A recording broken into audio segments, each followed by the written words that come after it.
Today on Treasure Hunting America, we'll travel to Grants Pass, Oregon to meet with Frank Cerrone, who's gained the reputation of an expert treasure hunter. In the old days, they used to bury their stuff before they went to sleep at night and then have a campfire on top of it. Or they'd bury it behind a log or a tree because they were afraid of being robbed, bushwhacked, Indian attacks, and there was so much disease and stuff and people that were famished or on hard times, a lot of them didn't make it through the night and nobody knew where they buried their stuff. It's just waiting to be found, and I'm gonna look for it. Then we'll meet Dennis McDaniels, who first found out about metal detecting while playing on a baseball team. I was playing in the outfield on a slow pitch league. There were some people out metal detecting out past me, and I got fascinated watching them trying to play the game at the same time. And after the game, I walked over to one of the gentlemen that was detecting and watched him dig up a couple coins, a ring, and then he showed me some of the other items he had found. Sort of got bit by the bug for metal detecting. All coming up on Treasure Hunting America.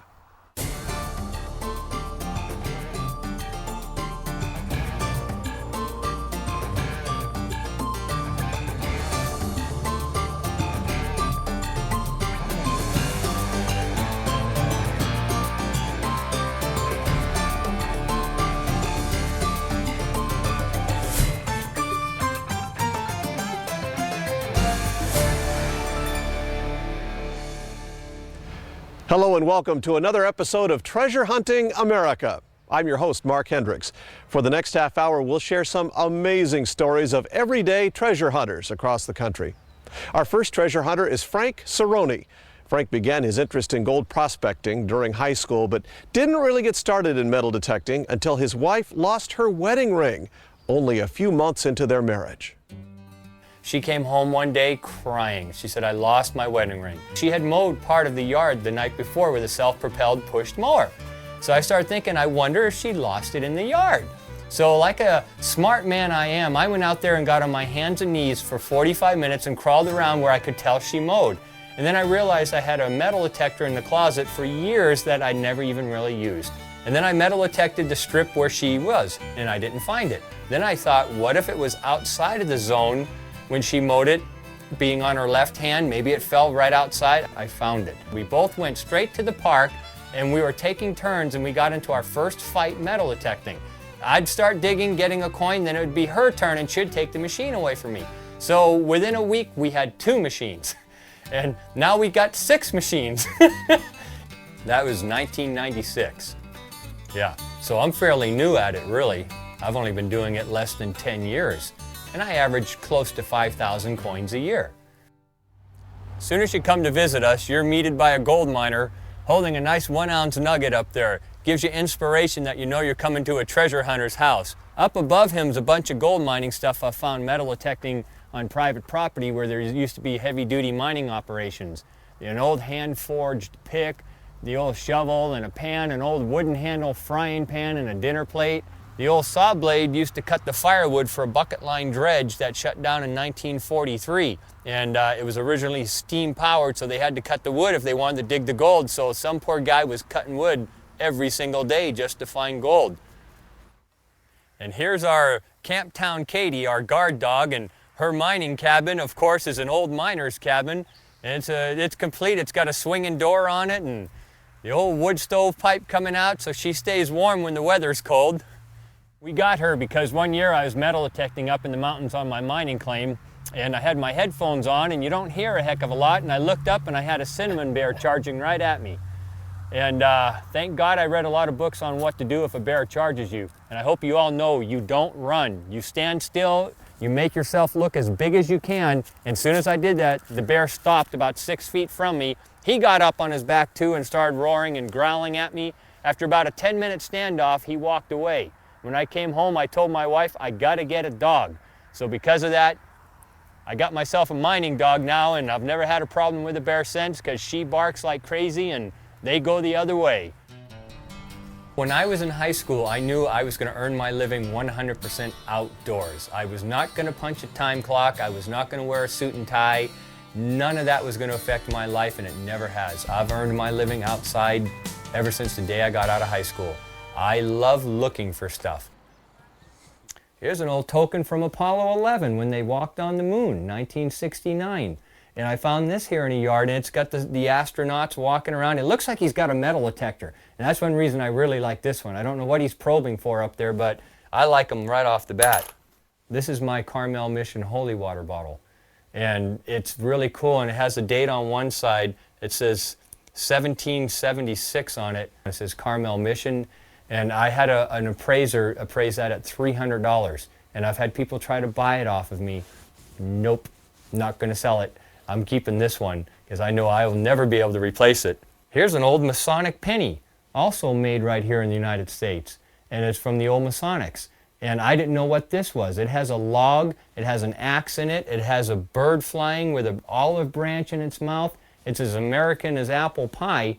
And when I took it in to the coin shop, I said, what is this thing? It says 1 penny, there's no date. He knew what it was, and he told me it was an old Masonic penny. So those people were making their own money. So be it, I found one of their coins. When we return, Frank will take us out on the river to hunt for coins and jewelry. Don't go away.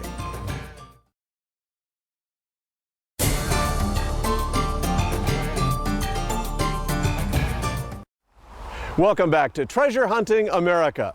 From gold prospecting to park hunting, Frank Cerrone really enjoys his time in the outdoors. And one of his favorite places to hunt is in the water. I like it because I'm always nice and cool, and I like being in the water, being a miner anyway. And you're in your own world, the fish, the crawdads, and the coins, the jewelry, and all the good stuff. And then all you gotta do is just move some rocks, fan the bottom, and whatever it is looking right at you. It's normally quick, easy, and fun. Basically, we're on a false bedrock right here. It's hard like cement. Your coins and jewelry are sliding right along it, and then there's pockets and grooves that it all falls in. I've gotten 8 coins out of one pocket so far. It's the best I've done in one spot. And what I'm trying to do is find those pockets. And then when I do, boom, pay dirt. Or I find a bunch of nails mixed in with coins. And I've been finding a lot of nails, nuts and bolts down here too. So that's part of the thing. Every time I find a nail, I slide it in this little device here. I take it out of the swimming hole. It's about loaded with stuff right now. All the junk I find I remove so that kids don't step on it and get hurt. It's a nice public service. All the good stuff I throw on this side. So everything over here, coins, jewelry, over here is all junk too. So I always end up with maybe 30, 40 coins when I'm water hunting. Unless you're in a real popular spot, then you could probably hit 100 or so. But I've gotten 3 or 4 pieces of silver and a piece of gold out of here so far today. So it's been a good day. This was found at a swimming hole, but I was hunting on the banks with this one last year. This ring was 6 inches deep in hardpack. It's a ring I gave up on and walked away. I couldn't get through the hardpack. I was bending my digging tool. And after about 20 steps, I stopped, and I turned around and went back, and I dug more, and about another inch, this ring popped out of the ground. One of the funnest rings I had to find was this one. This is a homemade ring. It's 16 karat gold. It's the weirdest thing. This was in 15 feet of water. And when I found this ring, I started blowing bubbles underwater because, you know, I yell in my own way. There's a nice pile of cobbles here. Whenever you start getting a pile of cobbles off of this hard, slick, false bedrock, stuff starts building up. Okay, good signal. It's probably a pull tab or a quarter.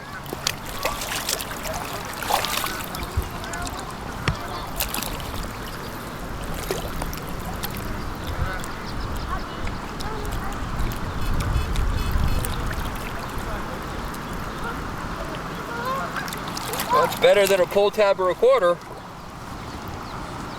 Small little silver ring. It's tarnished. It's probably been there a year or two, but that's what it's all about. Silver! One of the big dangers, you got to pay attention. If you're in a river or a stream of any size where objects can float down, every so often you got to look upstream. A couple years ago, I was in the water about waist deep having a good time, and all of a sudden about a 20-foot log went right by me. I mean within 3 feet of me. And I started hoofing it for the shore, thinking if there was any branches on this, they was just going to whack me. Well, there wasn't, thank God. But that taught me a valuable lesson to pay more attention around me. I always listen for the boats. You can hear the boat motors, and when a boat comes along, you got to stop and stand up straight and take your machine out of the water, because there's such a wake sometimes that I've actually got pushed 3 or 4 feet to the side from the yahoos that don't slow down when they're in a swimming area when they should slow down. From time to time, Frank has been approached by people who don't at first appreciate all the benefits of him hunting on the river. I've had people come up to me before when I've been water detecting, shallow water detecting, and they'll come running and yelling and screaming, "What are you doing digging in the swimming hole? What are you doing looking for stuff people lost?" They'll call me names, and I'll reach into my apron, because everything I find, I put in my apron. I have found bullets. I have found pocket knives in the open position. I've found cans that have rusted so bad that if you stepped on them, you're going to go to the doctors to get a tetanus shot. And you show these people the stuff you're pulling out of there and cleaning it up for them, and then their attitude changes, and then they realize, oh my God, you're actually doing a nice service here. There's a good signal.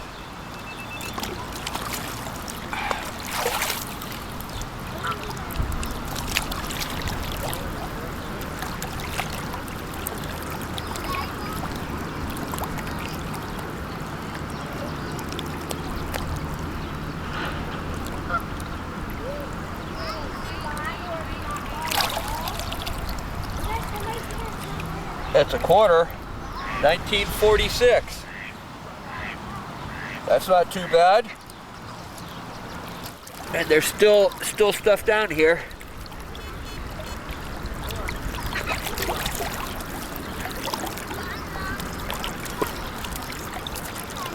Rough it up a little bit. I can see the edge or something.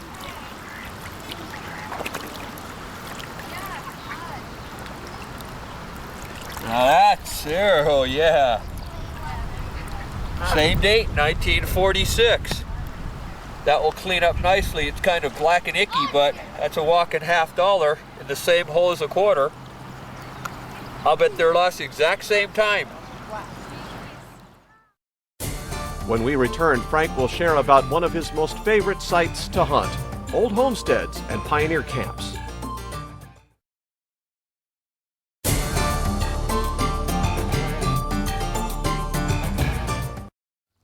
Welcome back to Treasure Hunting America. As you've been able to see, Frank's enthusiasm for metal detecting is contagious, even though he's been doing it for a short time. Some new areas of hunting for Frank are homesteads and pioneer camps. What you need to do is look for landmarks where the house was. When you start detecting looking for an old house, when you start finding square nails, you know you're in the building site area. Basically, try to imagine how big the square was that the house was, and then look for anything that stands out that would have been visible from a window. Look for big rocks. Maybe you'll see a patch of daffodils blooming where they shouldn't be blooming. Anything that tells you where somebody did something. I have found more home sites from flowers blooming than I have from talking to people. Because when you find store-bought flowers in the middle of nowhere, you know somebody had lived there and planted them. Another hot target for treasure hunters is finding an old pioneer campsite where those coming west would put down for the night. In the old days, they used to bury their stuff before they went to sleep at night. Some of them would build a campfire and they'd have their stuff, because you're talking gold and silver coins most of the time. The fire's not going to bother that. It takes 1900 degrees to melt gold. So they'd just bury their stuff and then have a campfire on top of it. Or they'd bury it behind a log or a tree. You know, act like they're going to the bathroom if there was groups of wagon trains or whatever. All of them buried their stuffs before they went to bed because they were afraid of being robbed, bushwhacked, Indian attacks, and there was so much disease and stuff and people that were famished or on hard times, a lot of them didn't make it through the night and nobody knew where they buried their stuff. It's just waiting to be found, and I'm going to look for it. Some of the other old things I did detecting some old spots was finding old Chinese coins, because the Chinese were gold miners too. And their coins aren't dated. They have symbols on them from the emperor of that time. And this one here is from 1736 to 1795. So that's how long that guy was alive and in charge. And this goofy little one here was 1821 to 1850. I found 4 or 5 of these at the old mining camps, and they're not worth a lot of money, but the thrill of finding them is incredible. I went to Alaska metal detecting last year. It cost me $2,500 to go to a mining claim to metal detect. $1,100 for airfare. As soon as we got there, there was 15 of us. I was the first guy to find a nugget. I found this right off the bat. For Frank, his ultimate find isn't necessarily hidden treasure. The ultimate treasure hunting find for me would be my wife, because if she wouldn't have lost her ring, I don't think I would have gotten so involved and found out a passion that I didn't even know I had. But hidden treasure is on Frank's mind too, and so is his ultimate buried find. There's lots of one-room schoolhouses all over this state, and I've detected 4 of them. One of them has a story with a lost bell that the kids stole and buried in the 1950s. And so that's always in the back of our minds, what if, what if? And there, like I said, there's so many of those out there, it's ridiculous. Sooner or later, I'm gonna find myself an old bell. Dennis McDaniels got started in metal detecting by watching others find coins and jewelry in the local city baseball field. Since then, he's gone on to amass quite a collection of rings, coins, and antiques. I was playing in the outfield on a slow pitch league, and the field that we were playing in was a very large field, and there were some people out metal detecting out past me, and I got fascinated watching them trying to play the game at the same time. And after the game, I walked over to one of the gentlemen that was detecting and watched him metal detect for a while and watched him dig up a couple coins, a ring, and then he showed me some of the other items he had found, and I got sort of excited about that and went out and bought a little $90 inexpensive metal detector and found a few neat things and sort of got bit by the bug for metal detecting. I went up to White's. I bought their very best metal detector. I've been hooked ever since. It's a fascinating hobby.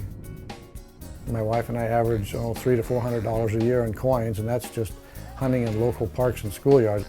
Picnics are real good. They're out there playing frisbees and throwing things, and the rings can slip off their fingers and watches can slip off. This is just some of the rings that we've located over the years, and when a customer comes into my shop to look at metal detectors and they see this display of rings, this almost is a surefire sale item right here. They look at this and are amazed by the amount of rings that one can find. And on occasion, I have come back home with 4 to 5 rings in one day. It doesn't happen too often, but it's exciting when it does.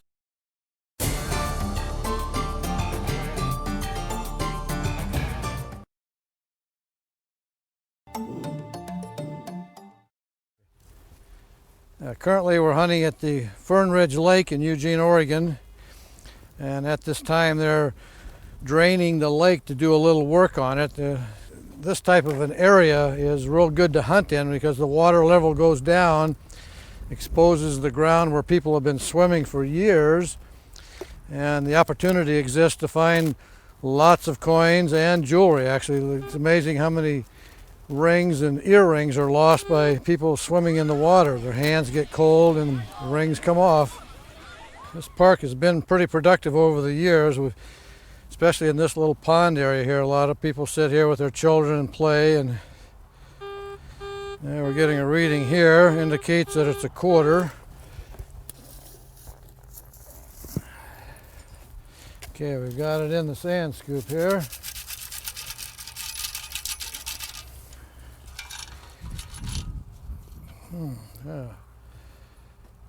1944 silver quarter. I think everybody's curious about things that are in the ground when they see somebody metal detecting, and they think, I wonder what he's finding, and they'll come up and ask. And when you explain what the possibilities are of the things that you can find, especially if you can pull something out of your pouch and show them what you're finding, it instills the need to want to go out and find things. Metal detecting can be more enjoyable when you have somebody to hunt with. My wife and I have been hunting together for 10 or 15 years, and it's been a great hobby. It gets us out of the house, out of the garden, just out in a real relaxing atmosphere, nice fresh air. And I'm getting a really nice signal here. Indicates that it's a pretty shallow target. So on my shallow targets, I take my little bullseye unit, which I wrap with tape to keep a little clean. Yeah, I'm getting a shallow reading right there.